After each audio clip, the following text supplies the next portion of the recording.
मैं आप लोगों को भगवान श्री राम कृष्ण देव की एक ही बात बताना चाहता हूँ, जो न केवल गृहस्थ जीवन में, संन्यास जीवन में, संसारी जीवन में, संसार के किसी भी जीवन में सफलता और शांति का रहस्य है।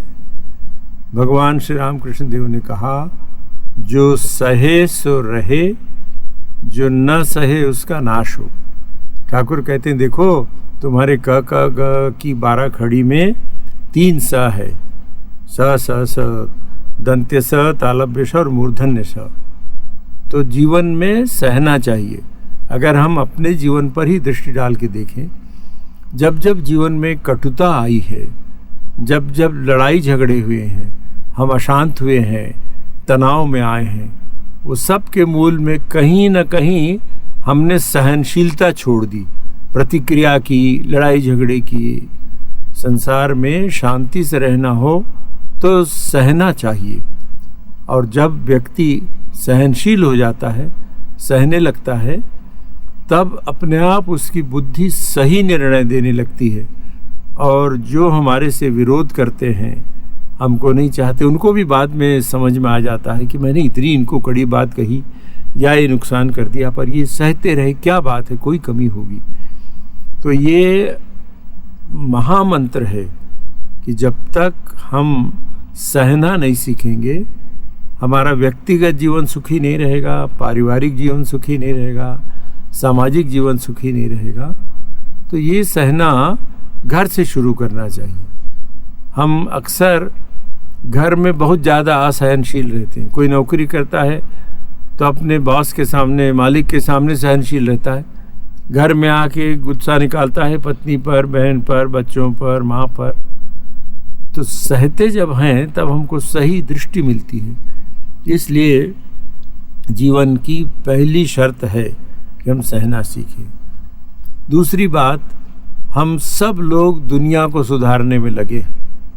अपने घर में भी वो ठीक नहीं करता, वो ठीक नहीं बोलता, उसको ठीक से कपड़ा पहनाना नहीं आता, वो ठीक से व्यवहार नहीं करता, तो दूसरों को सुधारने में लगे हैं। और जब तक हम दूसरों को सुधारने में लगे रहेंगे, हम जीवन में कभी शांति नहीं पा सकेंगे, क्योंकि व्यक्ति दूसरों को, किसी को नहीं सुधार सकता है। महापुरुषों ने कहा है, आप भला तो जग भला। तो जब हम अपने को सुधारने का प्रयत्न करते हैं तो हमारे आसपास रहने वाले लोग अपने आप सुधर जाते हैं। और 99% अवस्थाओं में हमारी भूल रहती है, जिसको हम सुधारना नहीं चाहते। हमारा अहंकार हमको सुधारने नहीं देता है। तो दूसरे जीवन की सफलता का रहस्य है कि हम अपने को सुधारना सीखें। कैसे हम अपने जीवन में, अपने व्यक्तित्व में परिवर्तन ला सकें। तो ये अपने को सुधारना ही सफलता का रहस्य है। तीसरी एक बात माँ की मैं आप लोगों से कहूँ। माँ कहती है कि देखो बेटा, माँ माने माँ शारदा देवी कहती है कि देखो बेटा, संसार में कोई पराया नहीं है, सबको अपना करना सीखो।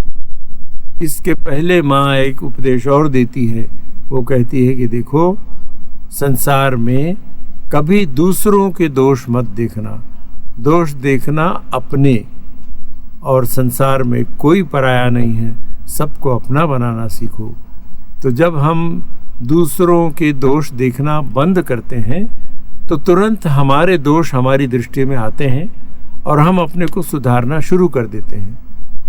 दूसरों के दोष देखने का सबसे बड़ा नुकसान ये होता है कि हमें उस दोष का चिंतन करना पड़ता है। वो बहुत बोलता है, वो गाली देता है, वो कटुवादी है, ये चिंतन हम करते रहते हैं।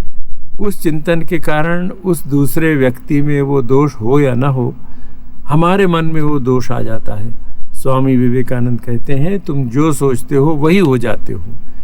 इसलिए दूसरों के दोष नहीं देखना चाहिए। एक दिन में नहीं होगा। अगर हम ये निश्चय कर लें तो धीरे धीरे होगा। दोष देखेंगे पर उसको अभिव्यक्त नहीं करेंगे। और माँ के शब्दों में संसार में कोई पराया नहीं है, सब अपने हैं। माँ कहती बेटा, सबको अपना करना सीखो, तभी जीवन में शांति मिलेगी। तो ठाकुर और माँ की यही बात मैं आप लोगों से कहना चाहता था।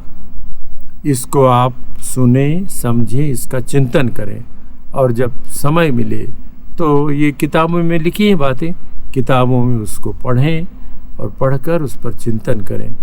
मैं माँ ठाकुर स्वामी जी से प्रार्थना करता हूँ कि वो हमें ऐसी सद्बुद्धि दे कि उनके उपदेशों को हम अपने जीवन में उतार सकें, उनका आचरण कर सकें।